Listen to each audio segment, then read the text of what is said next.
nakakalagay na. Talag mo rin sa tulad. Grabe, lakas, pre. Grabe tayo mga pare. Tulad nga. Yun nga. Isa pa. Yan lahat. Sige. Isa pa. Okay, lakas ng kalog. Magpapalit tayo ng wheel bearing. Toyota Innova 2.8. Okay, bali tinanggalan natin yung pinaka-rotor. Tsaka to, ito yung spindle na tatanggalin natin. Yung ball joint. Kailangan kalasin baba taas. Tsaka tong ano natin, tie rod. Ito palang wheel bearing natin. May ano to, ABS. Yan, ABS po ito.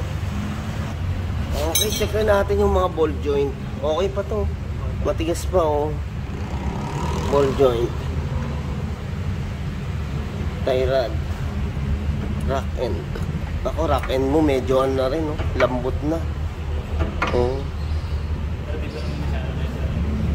Ayan. Ito nga pa sa spindle tsaka bearing natin, no? Ito kailangan dali natin sa machine shop talaga to. Kasi ayan, ang lakas ng kalog, no? Kaya pag tumakbo tayo, ugong, ingay. Oh. Ayun, ingay talaga, oh. Kaya para may dinudurog na mga bato. Ayun. Kailangan natin daling sa machine shop talaga para press in, press out. Lakas ah. Oh.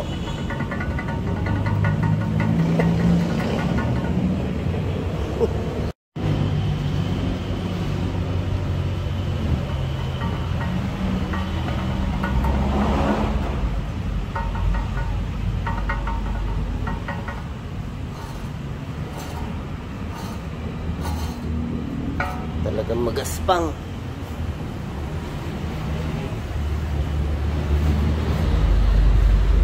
Okay mga paps, ito yung ating ano, wheel bearing oh, pang 2.8. Yan yung parts number natin, NSK brand, Japan. Ito na nga siya oh.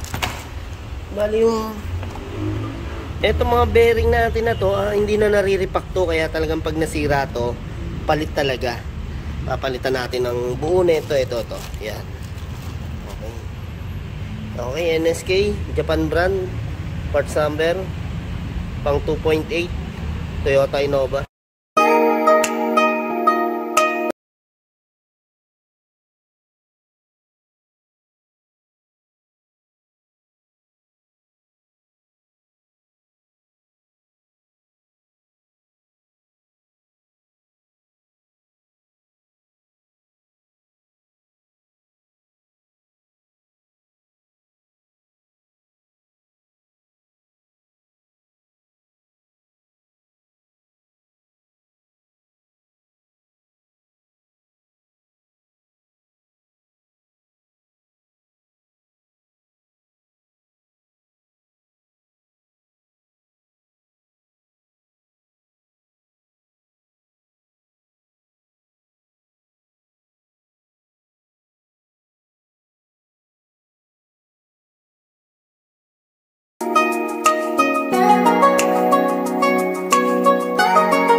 Sa machine shop tong wheel bearing.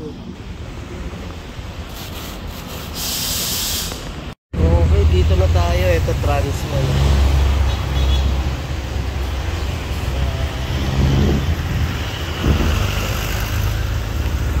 Okay, waiting muna tayo dito yan sa machine shop nila boss.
ka muna, boss. Nasa YouTube to.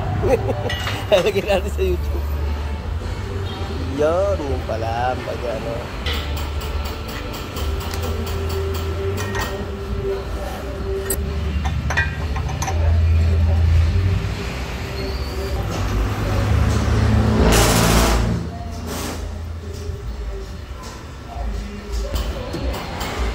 Yun. Colokay Garage. Yan.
Okay, bali yan nga mga paps, oh.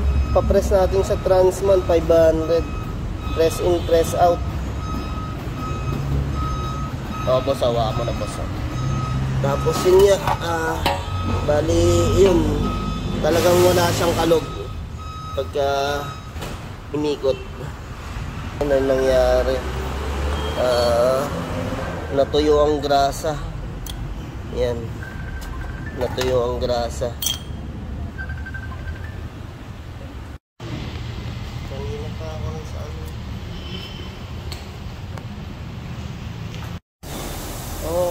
Ayan, okay mga paps. Bali pagka naririnig nyo na medyo maugong o kaya maingay, lalo pag mabilis yung takbo, itong isang problema natin yan, yung pinaka wheel bearing na natin yan. Nagkakaroon na ng sira na yung pinaka bearing kung hindi natutuyo yung pinaka grasa natin. Yan o, natutuyo na. Kadalasan to pagka isa pa pagka nailusong natin sa baha, mas madaling masira yung ating wheel bearing. Ayan mga paps, kaya kung makakaiwas din tayo sa baha, talagang yun, maiingatan natin siya. Pero isa ring problema natin pagkatagalan, sa katagalan naman talagang papalitan at papalitan natin to, kasi yun nga, matutuyo yung grasa natin, magiging putik na lang, iingay na ngayon siya, wala na yung ganda ng grasa niya. Hindi natin siya pwede i-repack, talagang kailangan pag imingay palit talaga. Ito mga bagong modelo natin ngayon na wheel bearing. Yan. Okay, yung binayaran natin sa machine shop is 500 pag press in press out. Tapos ito naman 1.8 yung wheel bearing.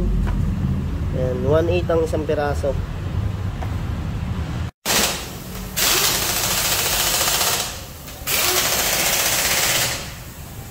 Okay, salamat kay Boss Joe. Yan, pinasyalan ulit tayo dito sa Colokay Garage. Thank you, thank you.